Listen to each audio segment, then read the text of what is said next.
ผมไม่ได้ลืมกำพืชครับผมเป็นคนลาวใต้แต่ว่าอยากให้ทุกคนคิดดูมีแค่ประเทศไทยไปช่วยประเทศลาวสบายดีพี่น้องสวัสดีค่ะพี่น้องจ้ามื้อนี้ก็มาพบพ่อกับซ่องเบาดอนสาวตูปีคือเก่าเด้อมามื้อนี้ก็มาพอกันอยู่ที่เฮือนเนาะพี่น้องเนาะแล้วก็อยู่ในโซฟาเนาะพี่น้องเนาะมื้อนี้ก็บ่ได้พากันไปไสเนาะพี่น้องเนาะคือบ่ได้ไปไสพี่น้องอากาศมื้อนี้ก็หนาวพี่น้องเอ้ยจนบ่อยากออกจากบ้านพุ่นเลยพี่น้องขณะสตูอยู่ในเฮือนน่ะพี่น้องนี่สตูอยู่ในบ้านนี่สตูยังใส่เสื้อกันหนาวเลยเนาะพี่น้องเนาะขณะใส่เสื้อกันหนาวยังรู้สึกหนาวเลยนะพี่น้องเนาะเฮงอยู่ข้างนอกเนี่ยโอ้โหพี่น้องทั้งลมทั้งแบบว่าอากาศนี่ครึ้มตลอดเวลาเลยพี่น้องเอ้ยเฮงดีมื้อนี้น่ะอากาศนี่หนาวเป็นพิเศษเลยเนาะพี่น้องเนาะคืออากาศหนาวๆแบบนี้นะคือเห็นและก็อีต้นบอดอนอีต้นสงสารบอดอนเนาะพี่น้องเนาะเพราะว่าบอดอนน่ะช่วงนี้ก็เขาเจ้าก็เริ่มเกี่ยวข้าวเกี่ยวน้ำแล้วเนาะพี่น้องเนาะต่างคนก็เริ่มสร้างบ้านสร้างเรือนแล้วบัดที่นี่ก็ปูนก็เริ่มขายดีแล้วเนาะพี่น้องเนาะรถที่บอดอนเพิ่นขับอยู่ก็เริ่มมีเที่ยวหลายขึ้นเนาะพี่น้องเนาะคือบอดอนน่ะตื่นตี 5เพื่อไปส่งปูนใน3มื้อแล้วเนาะพี่น้องเนาะคือเทนแล้วก็เป็นตาอีต้นสงสารพี่น้องขับรถผ่าลมเย็นนะพี่น้องโอ้ยขณะสตูอยู่ในเรือนสตูยังหนาวเลยเนาะพี่น้องเนาะคือก็ต้องอดเอาเนาะพี่น้องเนาะเพื่อการเป็นอยู่ของครอบครัวเพื่อการอยู่รอดของครอบครัวเนาะพี่น้องเนาะจังใดก็ต้องทนไปเนาะพี่น้องเนาะเพื่อหาเงินมาจุนเจือทางครอบครัวนะพี่น้องคันบ่ไปหากะบ่ได้เนาะพี่น้องเนาะสร้างเจ้าตุกเองก็ได้แต่บอกว่าดอนว่าสู้ๆเนาะพี่น้องเนาะเฮาก็คอยเป็นกำลังใจให้เนาะพี่น้องเนาะมาพี่น้องมามื้อนี้สตุกก็มีเรื่องราวดีๆเกี่ยวกับไทยลาวของเฮาคือเก่าเนาะพี่น้องเนาะแต่ว่าสตุกจะมาเว้ามื้อนี้ก็คือเป็นเรื่องของหนุ่มลาวคนหนึ่งเนาะพี่น้องเนาะที่น้องเองน่ะออกมาเว้าความในใจเนาะพี่น้องเนาะคือทางน้องเองน่ะเคยโพสต์คลิปลงเนาะพี่น้องเนาะคือแบบว่าทำนองแบบว่าทางน้องเองน่ะทำงานอยู่ที่ประเทศไทยเนาะพี่น้องเนาะน้องเองก็จะโพสต์ลงเกี่ยวกับไทยนั่นแหละพี่น้องแล้วบัดทีนี้มีคอมเมนต์เกิดขึ้นมาเนาะพี่น้องเนาะเว้าไปในคอมเมนต์ไปในทำนองที่แบบว่าไปว่าให้น้องว่าอยู่ที่ประเทศไทยลืมกำพืชนะพี่น้อง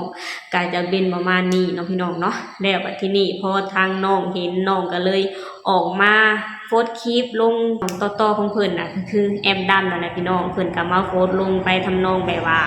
เพิ่นน้องเองน่ะบ่ได้ลืมกำพืชเนาะพี่น้องเนาะแต่ว่าน้องน่ะอาศัยอยู่ที่ประเทศไทยก็คือแบบว่าเว้าไปทำนองแบบว่าทางประเทศลาวน่ะได้รับความช่วยเหลือจากประเทศไทยนี่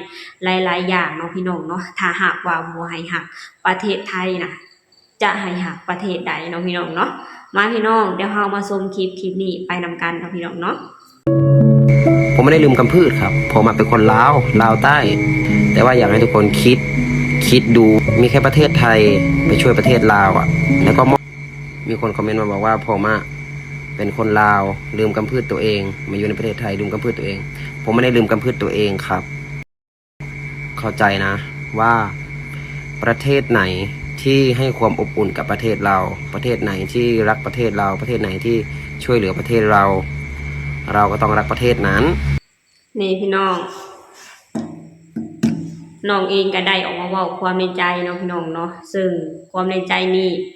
แทนใจคนลาวหลายๆคนเนาะพี่น้องเนาะโดยเฉพาะสาวตูเนาะพี่น้องเนาะเพราะว่าที่ผ่านมาสาวตูก็ได้ไปทำงานอยู่ที่ประเทศไทยเนาะพี่น้องเนาะสาวตูได้ซึมซับหลายๆอย่างเนาะได้ซึมซับแล้วก็ได้เรียนรู้หลายๆอย่างได้เรียนรู้ว่าคนไทยน่ะและประเทศไทยน่ะเป็นประเทศที่มีน้ำใจต่อคนลาวสุดๆแล้วเนาะพี่น้องเนาะคือจากการทำงานเนาะพี่น้องคือประเทศไทยนายจ้างไทยเพิ่นจะเลือกและให้โอกาสคนลาวอันดับแรกพี่น้องเพราะว่าหยังทางนายจ้างเพิ่นบอกว่าทางคนลาวน่ะเว้ากะจากันรู้เรื่องเว้าจากันรู้เรื่องเนาะพี่น้องเนาะเหตุการณ์ก็คือใส่ใจกับงานตั้งใจกับงานให้คุ้มกับค่าแรงที่ทางเพิ่นเสียไปเนาะพี่น้องเนาะเพราะว่าทางเฒ่าแก่เพิ่นก็ได้อธิบายมาว่าเสียเงินก็หลายแล้วพี่น้องแล้วพอมาเห็นการทำงานของลูกน้องพอเห็นลูกน้องน่ะ ใส่ใจในการทำงานเพิ่นก็มีความสุขแล้วก็แค่นี้เนาะพี่น้องเนาะคือสตุกได้ไปสัมผัสอยู่ที่ประเทศไทยนะคือคนไทยและประเทศไทยเป็นประเทศที่มีน้ำใจต่อคนลาวสุดแล้วเนาะพี่น้องเนาะแล้วอีกอย่างหนึ่งคือสังเกตจากไอ้ YouTube เนาะพี่น้องเนาะการทำ YouTube ของ YouTube สายบุญพี่น้องคือเพิ่นเองก็ได้ไปตะเวนไปช่วยเหลือทางประชาชนหรือทางคนลาวอยู่ที่ทุกข์ยากลำบากเนาะพี่น้องเนาะอยู่แถวชนบทหรืออยู่แถวที่มีความแบบว่าลำบากบ่มีข้าวจะกินบ่มีเรือนจะอยู่พี่น้องคือทาง YouTube สายบุญเพิ่นก็ได้เดินทางไปเนาะพี่น้องเนาะไปเฮ็ดเรือนให้หรือเอาข้าวของไปให้แล้วความช่วยเหลือนั่นก็คือได้มาจากผู้ใจบุญอยู่ที่ประเทศไทยพี่น้องนี่แหละประเทศไทยน่ะเพิ่นได้ช่วยเหลือคนลาวนี่หลายอย่างเนาะพี่น้องเนาะที่สายบุญเพิ่นได้ไปช่วยก็มีทั้งผู้ใจดีอยู่ที่ประเทศไทยแน่แล้วก็อยู่ต่างประเทศแน่เนาะพี่น้องเนาะแต่หลักๆนั่นก็คือ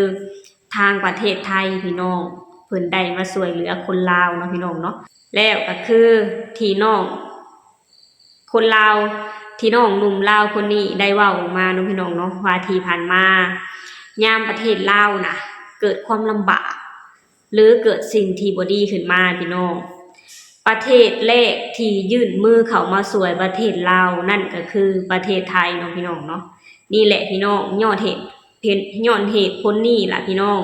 สิบ่ให้คนลาวน่ะฮักประเทศไทยได้จังไดสิบ่ให้คนลาวน่ะฮักคนไทยได้จังไดพี่น้อง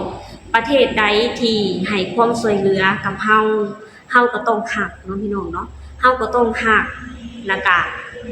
คอยเป็นกำลังใจให้กับประเทศไทยอยู่ตลอดพี่น้องนี่แหละพี่น้องประเทศใดที่ฮักเฮาประเทศใดที่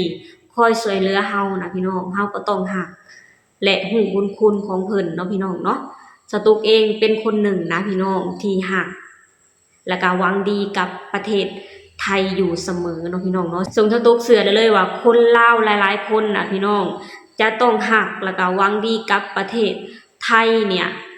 บ่น้อยเลยเนาะพี่น้องเนาะสตุกเชื่อแบบนั้นเนาะพี่น้องเนาะเพราะฉะนั้นน่ะคือเฮาเป็นคนลาว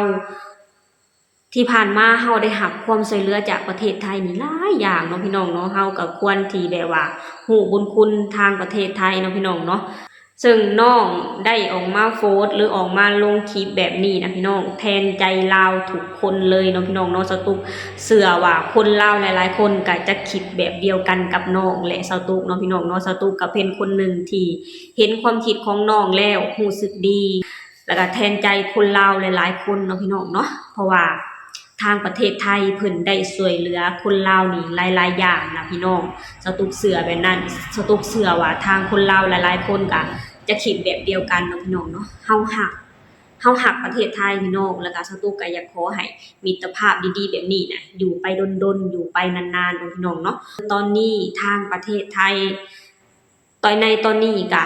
เกิดสถานการณ์ที่แบบว่าบ่ค่อยดีเนาะพี่น้องเนาะทางสตุกแล้วก็คนลาวหลายๆคนก็